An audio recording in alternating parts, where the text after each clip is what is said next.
This program is brought to you by Teachers College, Columbia University. Please visit us online at itunes.tc.columbia.edu.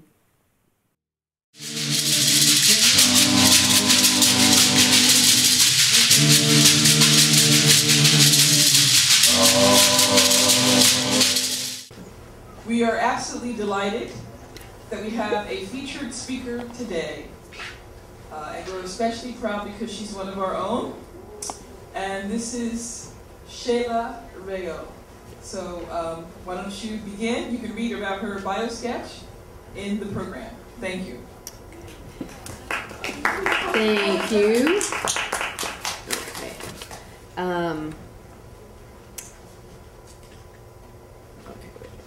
Okay, so today I'm going to be talking to you a little bit about my dissertation, which was the development, implementation, and evaluation of a web-based heart-healthy program for South Asian women. And I should be more specific, it's South Asian American women. So very quickly, who are South Asians? South Asians encompass an incredibly diverse group of individuals. They are people who have immigrated to this country from Bangladesh, Bhutan, India, Pakistan, the Maldives, Nepal, or they are individuals who have moved to some of the Caribbean countries or Africa and who have found their way over here. So the people who can trace their roots basically to one of the South Asian countries. And just quickly, South Asians are, this is just the some census data. As you can see, there's been tremendous growth in the South Asian population here in the United States.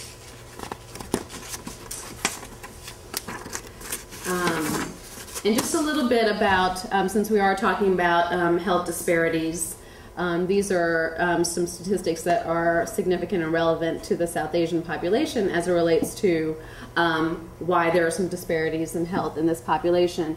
21% of all South Asian Americans don't have health insurance. And 25% of Asian Indians are limited English proficient. So when you're talking about accessing health, whether it is talking to a provider about heart disease or if it's just accessing intervention programs, these are critical issues. If you can't speak the language, obviously it makes it a little bit of a challenge, and if you don't have insurance, accessing a provider becomes an additional challenge as well. South Asian immigrants have a premature heart disease rate at 3 to 4 times the rate of other Americans. And this is a surprise to most folks that I talk to, including people in the South Asian community. And there are several reasons why this is the case.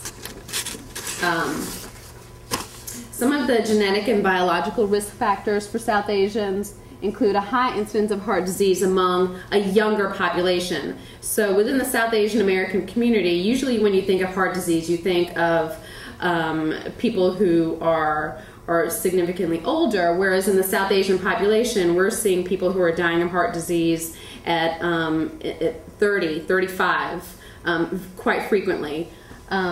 Also, South Asians have a higher prevalence of diabetes.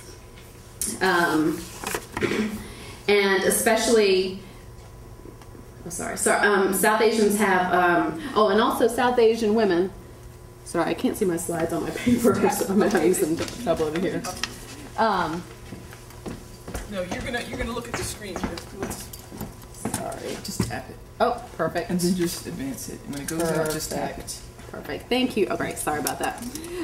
So rates of heart disease among South Asian women are as high as South Asian men. That's something else that's a little bit different in this population as relates to heart disease as compared to other populations. And we also have a higher prevalence of diabetes. And this is in the absence of some risk factors like obesity that you see in other populations. So somebody who's South Asian might walk into a provider's office and be incredibly slim, young, a woman, and does not look at all on the face like they would be somebody at risk for heart disease, and they could in fact have incredibly clogged arteries and have heart disease at that moment. And South Asians have a higher genetic predisposition to abdominal obesity, high blood levels of lipoproteins, and a type of HDL that offers little protection to heart disease. And all of these factors together increase the risk of heart disease. And of course, these biologic risk factors in addition to a lack of physical activity and diet, all contribute to an increased rate of heart disease in this population. And these facts that I'm telling you are facts that not only do a lot of South Asian people not know, but also most providers don't know. And that's providers who are of South Asian background as well. So. And also in addition to the genetic and biological risk factors, there are some sociocultural risk factors. And these include a belief about prevention and disease risk. A lot of South Asians don't believe that they are at risk. They don't believe that South Asians are affected by heart disease. And in terms of prevention, a lot of South Asians also have a fatalistic attitude. If it's going to happen to me, if I get heart disease, well, that was what was meant to be, and there's no point in engaging in some preventive behaviors. Attitudes towards health include not believing in formal exercise, like not going to a gym or not running. A lot of South Asians will talk about having an active lifestyle, but they won't necessarily talk about exercise in terms that a lot of people, Western people, will. And also, there's some different ideas about what is a healthy person. In one study, South Asian women were given several different silhouettes of women with different BMIs and asked which one they thought was healthy. And they pointed to the one that was the largest, had the highest BMI, because they thought, wow, that woman can have children very easily, and she looks to be the healthiest. So just different ideas about what is a healthy figure, what's a healthy looking person. And also when it comes to children, they also feel that a child who is heavier is also a healthier child. So anyway, so there's different ideas about what constitutes a healthy person. And also, in terms of behaviors, there's a cultural rate of stress, which a lot of people have talked about. Just the stress of coming to a different country and adapting, learning the language is a contributor to heart disease. Physical inactivity, diet, which I've talked about. And a motivation to change is, of course, important when we're talking about health behaviors. And one thing that came up in a couple of focus groups that I did in terms of motivation to change, when we're talking about incorporating a healthier diet, a lot of the women talked about how their reputation would be ruined if they made healthier foods. If they took out the sweets and if they took out the butter out of their foods, they felt like people would talk about how they weren't a good cook anymore. And so in terms of health, they prioritized that feeling of self-worth that was associated with cooking well above healthy food. So part of our challenge is to make sure that we can talk about making over South Asian recipes and South Asian food so they can be healthy but also taste good, so women don't feel like they're losing face in the community. Okay, and also some other factors that contribute to high heart disease in this population is of a lack of access to culturally and linguistically appropriate care. A lot of the women talked about, not only in the focus groups that I did, but in some other research, about how their provider doesn't understand them when they speak. And a lot of providers, when they were interviewed in one research, said that their South Asian patients told too many stories. And it's difficult because a lot of physicians, when you go visit, they have 5 minutes to visit you, and a lot of South Asians want to tell stories about how they got into or how about the food that they're eating or their lack of activity, why they're engaging in unhealthy behaviors, and a lot of providers don't necessarily have the time. And also few culturally and linguistically appropriate community-based programs, interventions. There are a lot of programs out there, but not necessarily many that take into consideration the different languages that South Asians speak, as well as the different cultural foods or cultural ideals about physical activity or what constitutes a healthy person. So very few of those programs.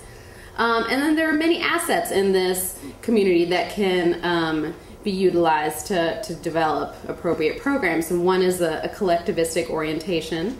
There's a large emphasis on the extended family, and so programs can take advantage of this ideal when developing programs, developing more community-based programs. Many maintain their cultural identity through many cultural and religious organizations, so you can tap into a lot of these programs when developing communities, community programs. So the objective of my intervention was to develop a web-based, culturally appropriate program aimed at improving the heart health of South Asian women and their families, and I used a mixed methods. I did 2 parts, a qualitative inquiry through focus groups and key informant interviews, and that was to make sure that the program was going to be culturally relevant, and then a quantitative evaluation. We did a survey of the web after people looked at the survey, after people looked at the website, after the women did, we did a survey to see if there was any behavior change. So the conceptual framework that that we used to develop the website were I used Contento's food choice framework, which is Isabel Contento, who is a professor here at Columbia, and the food factors include such things as taste, including a biological propensity for sweet and salty, and other factors that influence food choice or past experience with certain foods, which in the focus group is a lot of what the women talked about. A lot of their motivation to prepare certain foods was the foods that they grew up eating. Another factor is the person factor, and that refers to the social and psychological factors such as perceptions and attitudes towards food. For example, a lot of the women when they talked about a healthy diet, they almost never brought up the food pyramid, the food guide pyramid. A lot of them talked about what they thought was the perfect South Asian meal, which was fresh fruit and vegetables, milk, yogurt, and a bread, chapati. So that's how they talked about what they thought was a perfect and healthy food. And environment, the environment refers to influences outside the individual that impact eating behaviors. And people talked a lot about one of their biggest barriers, they said, was the unhealthy foods that were offered at cultural and religious events. That was a huge and significant barrier.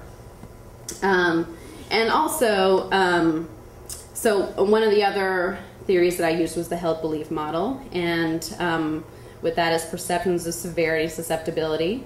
Perception of susceptibility is how susceptible do people feel to a particular disease or illness, and some of the ideas that the women had were ideas about people from different parts of India being more susceptible to heart disease. A lot of the women said, oh, those people from North India, they eat a lot of ghee, which is clarified butter and sweet, so they definitely have more heart disease. And people from North India would say, oh, those people in the southern part of India eat a lot of coconut, so they're more at risk of heart disease, so I don't have to worry about it. So just those are some cultural perceptions of susceptibility.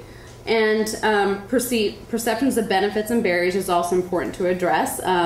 What are some of the benefits people feel to engaging in a certain behavior, and what are the barriers to engaging in that behavior? And understanding that will help you develop a program that can best change people's behavior. So some of the perceptions of the benefit to making healthier food or engaging in more physical activity was having more energy to play with their kids, having more energy to be able to engage their kids in a lot of different activities. A lot of their perception of benefits was oriented around their children. All the women felt like they were in charge of the well-being of their family, so they felt like if they made healthy foods, then their family would be healthy, and that was an important priority for them. And perception of a barrier, one of their barriers was they don't know how to talk to their doctor about the risks of heart disease. And another barrier was that they felt like if they started introducing healthier foods into their diet, that it would be a shock to their system. In fact, a lot of people said that across the different 3 focus groups that I did, that was sort of a common theme. They said it would be, I can't, how am I going to introduce new foods? My body can't take it. I've been eating this way my whole life. It'll be, something will happen. And so that was a common theme that kept coming up. So I talked a little bit about the development of the content for the website. So one of the things that we did based on the results of the focus group was addressing the food factors. We did a lot of recipe makeovers. The environment factors, in the website we included information about eating healthy in restaurants. The perceptions about severity, susceptibility, we introduced a lot of information about South Asians and heart disease and how heart disease affects people of all South Asian backgrounds, irrelevant of what part of the country you come from, part of the different countries that you come from. And perceptions of benefits, we talked a lot about in the website. We include a lot of information about preparing healthy foods for children, involving your children in preparing healthy foods, encouraging them to eat better, and also as a guide on talking to your physician about heart disease, like a literal printout guide that you can take to your physician that has the different numbers for heart disease for South Asians. For example, our cholesterol numbers need to be lower and things like that. And cues to action, we use testimonials from other women in the South Asian community. So there were 5 behavioral focuses of the website. The first one was to prepare healthy meals. The second one was to choose healthy options at the grocery. The third one was to select healthy choices at a restaurant. Engage in physical activity and talk to provider about risk of heart disease. These were our 5 behavioral focuses. And these were chosen because they were easy to include in a website format. Excuse me. And there was a lot of room to develop a culturally relevant intervention for all of these issues. Perfect. Thank you. Thank you very much. Okay. I'm going to show you parts of the website now. And hopefully this will work.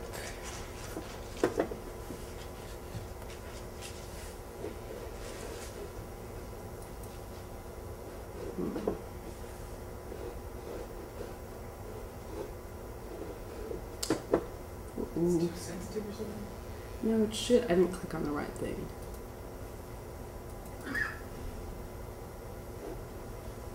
There we go. I'm gonna make it bigger. Thanks.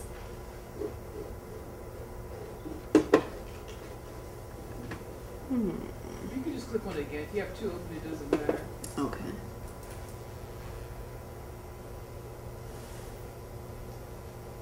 You also, okay, so it is big on your screen. Okay, so this was the page that gave the overview of South Asians and heart disease. And on the bottom over here, we got one of the testimonials from one of our community members who talked about how he was a vegetarian, how he wasn't overweight, and he had heart disease. Actually, that's a story of my father-in-law used him. And down here, if I can figure out how to scroll down, we put. Try to use the microphone. Sorry, and down here we put information about about South Asians and heart disease, just to increase knowledge within this community. And over here you can see we put read real stories, and these were stories. If you clicked on this, you could go and read different stories about different South Asian women and men, a few men who had talked about dealing with heart disease, about how when they were diagnosed, about how it was difficult for them to go talk to their provider, but they did, and how they overcame certain barriers. And the goal of these stories again was to provide cues to action, but also to provide social support for the South Asian women who were hopefully going to engage in preventive behaviors. Okay, let's see.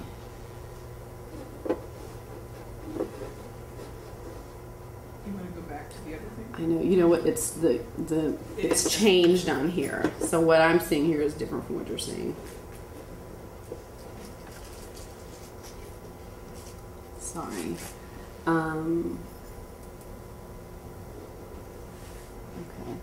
All right. So this page was related to heart healthy diet. So we put over here information about just basic information about what constitutes a heart healthy diet. That it means low in fat, low in cholesterol, low in sodium, that kind of thing.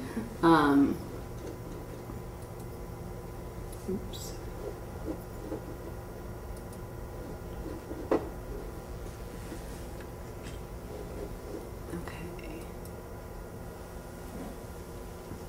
On this page, we talked about making healthy food choices, and over here is a food guide pyramid that is particular to South Asians. So it has the fats. It has on here ghee and coconut oil. For the milks, we have yogurt, milk lassi, which is a dairy product that's common in South Asian foods. And for the meats, we have some different ones that are particular to the to South Asian community. And in this food guide pyramid we put up here just for general knowledge, but also because a lot of the younger folks who were born here in the U.S. and had a higher level of acculturation were used to seeing food guide pyramids and used to getting their information about health from a food guide pyramid. On this page we put tips for eating healthy when you're eating out. Instead of choosing, to choose whole wheat rotis or chapatis, these are all South Asian foods. Instead of naan, which is a white bread, eating steamed idlis, which is like a rice cake.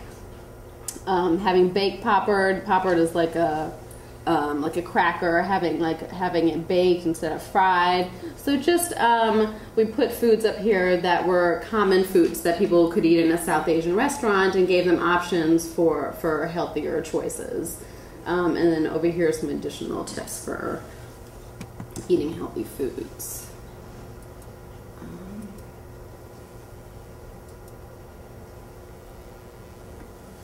And over here we put some tips for engaging in physical activity. And over here we put a BMI calculator because for the larger population, a BMI of 25 and over is considered overweight.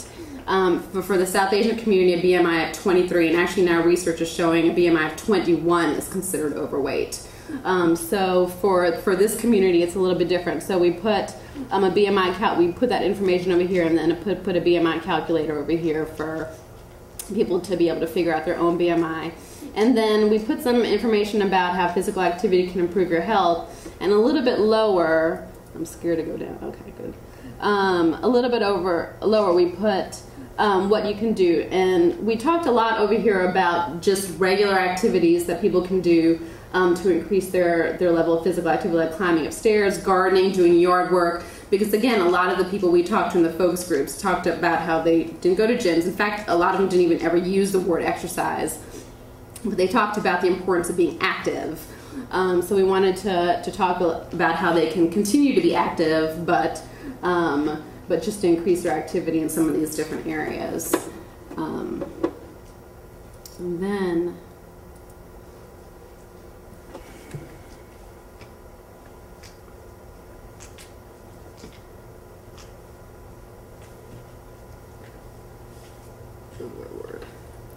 okay. In this section over here, talking to your doctor, this actually ended up being, when we did the evaluation, ended up being the most important part, or the part that people really enjoyed the most and really benefited from the most. And over here we talked about health indicators for South Asians. For example, the different numbers for what constitutes an unhealthy cholesterol level for South Asians, which is considerably lower than that of the majority population. And we also have a guide on here to take to your doctor.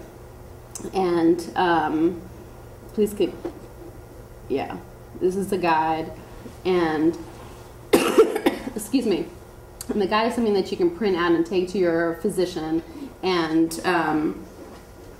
it has all the numbers and the information, so you don't have to have it memorized when you go meet with your physician. And then because people talked a lot about the importance of making sure their kids were healthy, we have a section on healthy kids, specifically South Asian children and the risk of heart disease, because heart disease risk factors in many children present itself early, but specifically in South Asian children present itself pretty early. So we wanted to put information up there about that, so that the women understood that their children were at risk for heart disease, and it was important to make sure that their kids were eating healthy and engaging in physical activity.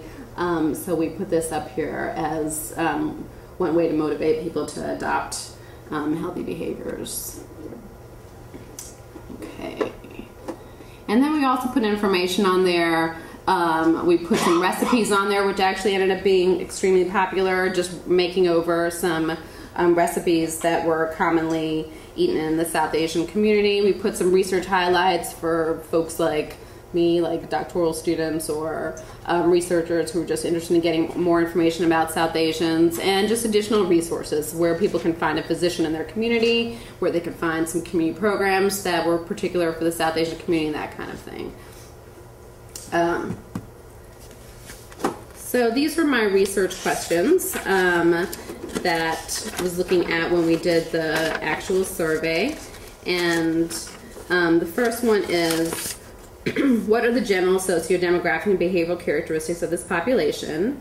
The second one is, what are the health knowledge and beliefs of the sample population?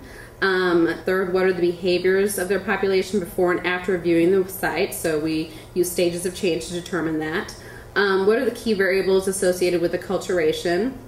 Acculturation being defined as people self-identified as either South Asian. They had 5 choices: South Asian, South Asian American, but South Asian first, South Asian American, a blend of South Asian and American, South Asian American, but American first, and South Asian. And we use that scale as a proxy for a more in-depth acculturation scale, and also place of birth. Both of those in combination were used to determine acculturation.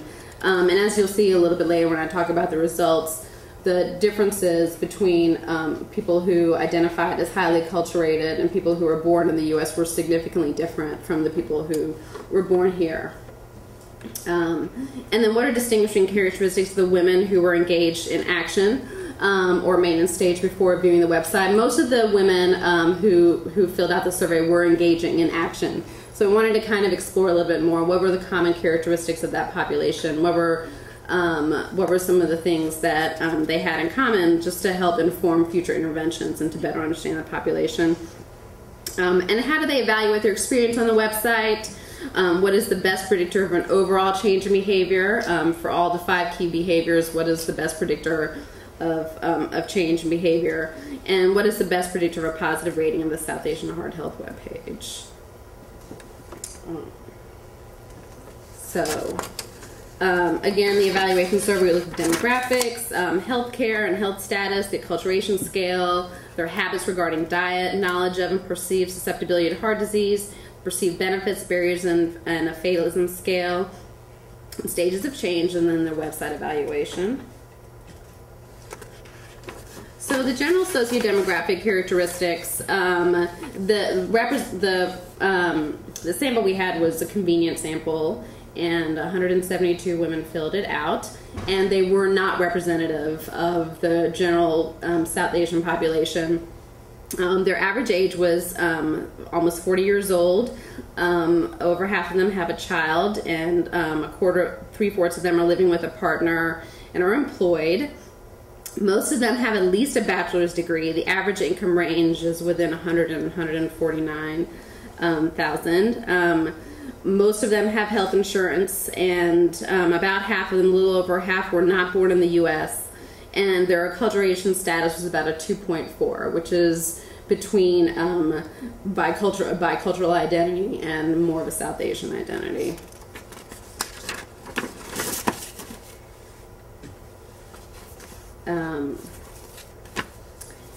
So we asked them who had a high level of cholesterol, who was diagnosed with high blood pressure, diabetes, family history of heart disease, and a BMI, and most of them had low risk factors for heart disease. And their self-rated health status was very high, which, according to a lot of other research, self-rated health status is critical to basic health functioning. In fact, so much so that the WHO has recommended that you add a question about self-rated health status in a lot of survey research, because it's a good indicator of mortality and morbidity of chronic diseases.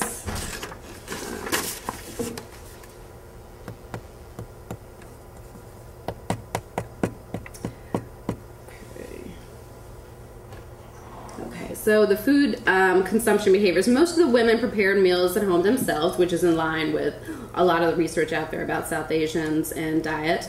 Over half the meals are eaten at home. They eat out. They don't eat out a lot, and when they do, it's not usually South Asian foods. And most of the food prepared at home was South Asian. And when I looked at the differences between people born in the U.S. and people who were identified as highly acculturated versus low level of acculturation, these differences became significant. Most of the women who were born here ate out more often. They ate South Asian foods less. So there were quite a few differences on that level.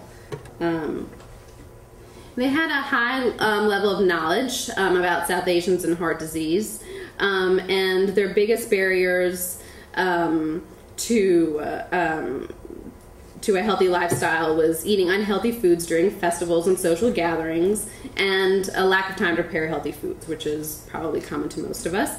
And a big benefit was eating healthy to prevent heart disease, and eating and exercising for more energy, which was also in line with a lot of the information we got from focus groups.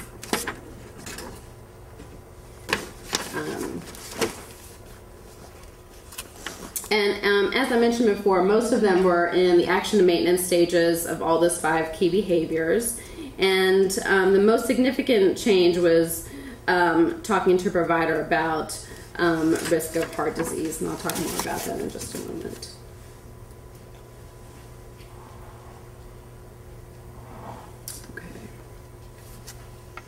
Okay. So for women who were active in all the 5 stages before, they were more likely to be actively engaged and express confidence in the other key behaviors. So people who felt confident engaging in physical activity, they're more likely to engage and also feel confident in talking to their health provider, preparing healthy meals, and choosing healthy options at the grocery. And they also had a higher rating of health status.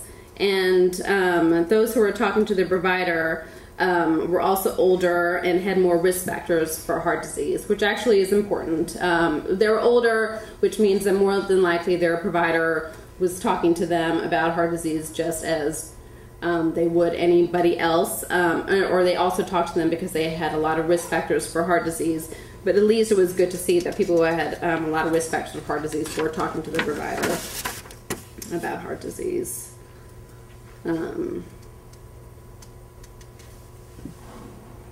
So I looked at people who were born in the U.S. versus people who weren't born in the U.S. I looked at people who identified as acculturated versus not acculturated, and looked at the acculturation scale overall as a continuous variable, and found that non-acculturated women and women not born in the U.S.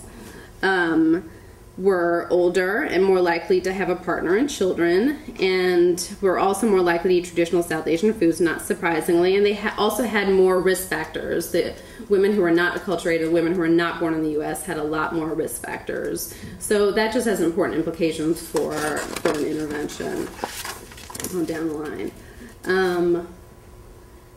So I also looked at the best predictor of overall change in behavior, and the two variables that turned out were perceived barriers to a healthy lifestyle. For example, the fewer perceived barriers to a healthy lifestyle that they had, the higher the global change score, the higher overall behavior change that happened. And a high positive evaluation was also, a high positive evaluation of the website was also related to a high global change score. And the best predictor of a positive rating of the South Asian web pages was that most people gave it an 8.05. The most significant variable associated with that was confidence preparing healthy meals, which is not surprising because most of the information, as you saw on the website, was related to preparing healthy meals and recipes and things like that. So an increased confidence preparing healthy meals, it makes sense that they would, if someone had an increased confidence preparing healthy meals, it makes sense they would also rate the website higher.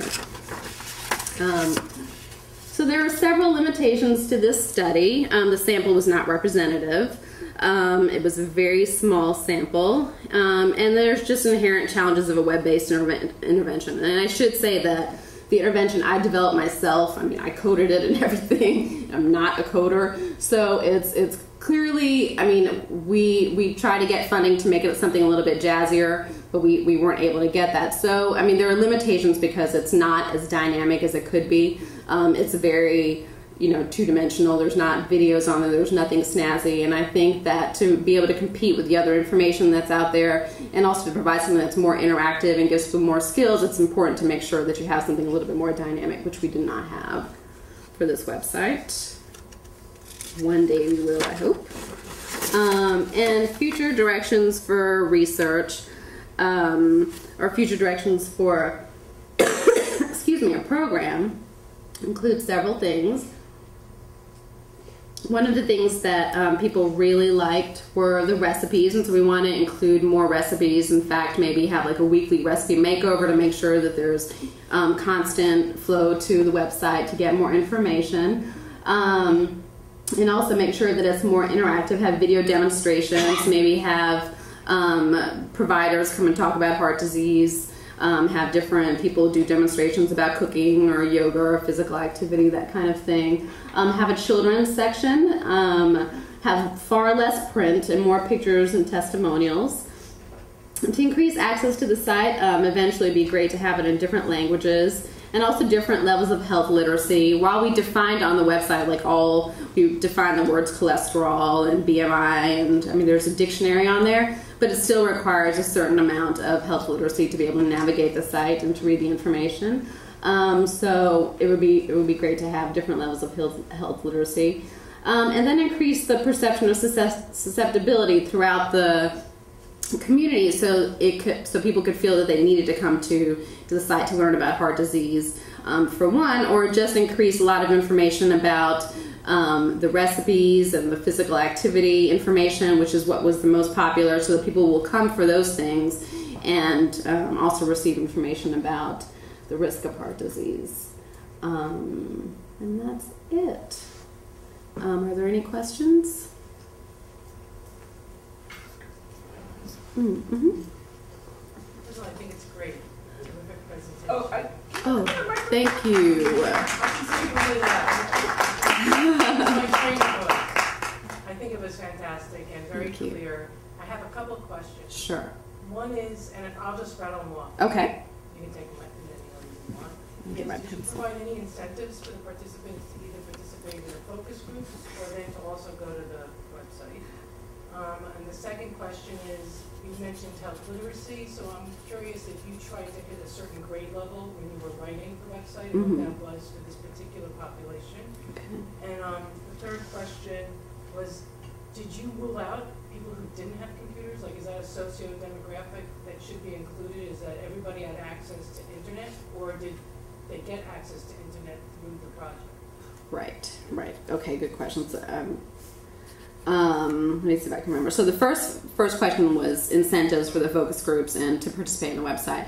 Yes, interestingly, I'm glad you mentioned about the focus groups, because there was an incentive. It was actually done at a family friend's home, and the incentive was free food, which interestingly enough was a lot of fried foods and appetizers that were deep fried, and cheese and lots of things like that. So while we were talking about healthy food, everybody was munching on samosas and a lot of things like that. So yeah, so that was the incentive. It was a small one, and the fact that the women were all friends, so they just kind of wanted to get together anyway. So there was no financial incentive per se, but a little bit of that. To participate in the website, we did give away. People were anonymous. Their emails were anonymously put into a magical machine, and 3 people were given a gift certificate to, I think it was Amazon, $300 gift certificates to Amazon.com. So there was some incentive for that. And your second question was about health literacy. What we did is, when we developed the website, we didn't have an explicit way of making sure that it was at a certain level. I know you usually count syllables and things like that. We didn't do that. But what we did do is we sent out the website pages to people who were of different backgrounds, people who had different educational backgrounds, and had them read it and ask questions. And we did that. We sent it to them, and we also physically sat down with people, and while they were there, we actually went to a religious institution and gave it to, and had them out and had people just kind of look at it and see if they had any questions. So that's how we did that. But to be honest, I mean, and I would definitely like more insight. I would like to do more research at some point about it, because a lot of the health literacy is also just about disease transmission. I mean, there's just different ideas about how people get diseases anyway. So beyond just understanding the words, it's just sort of like understanding how diseases happen, kind of thing. That's also one part of health literacy. And then the third question, I'm sorry, I forgot. No, I think you answered them all, but I actually have a follow-up question on the incentive and the internet capacity piece, which I guess was the third question. Oh, that was the third one, yes. So is it, I don't know, is it very popular within this particular community of people that people would have access to home internet, home computer, and home email, so that Tell her the mean income to help answer that question. Yeah, the mean income was 100 to 150K, and they do. And actually, I have that exact number in my dissertation somewhere, but I don't have it here. But there is, I got the number from some media outlet that said that South Asians in America, South Asian Americans in general, I think there's like something like 73% of them have home computers. And certainly the fact that the sociodemographics were so high, it's not a representative sample. I think a large part of it has to do with the fact that it wasn't computer-based intervention. It was all in English. It required a certain amount of health literacy. So that certainly had something to do with the fact that the sociodemographics were so high. Mm-hmm. I had a question, but you just answered it. Oh, Thank you. sure. Dr. O'Connell? I'll run down here to the...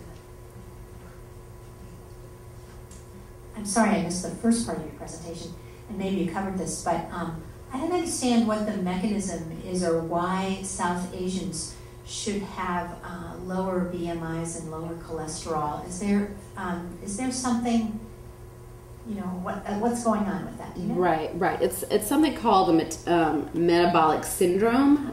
There is an increased amount of abdominal fat, and there's also an increased amount of, I think it's LP1, and it's a certain indicator that increases cholesterol. Another thing is our arteries are smaller, significantly smaller, and there's a third factor, and we don't have a lot of the protective HDL that a lot of other populations have. So that constellation of factors is called the metabolic syndrome, and Asian Indians and other South Asians have a higher prevalence of that.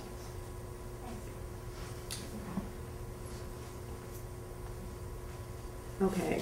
And Dr. Caramola, if you want to give up 1 minute of your talk, you can ask your question, or you can wait till afterwards. I can wait till that. okay, I'm happy to be here afterwards to answer any other questions. Thank you all so much for your attention. Okay, so I'm hoping that during the break you can ask your question.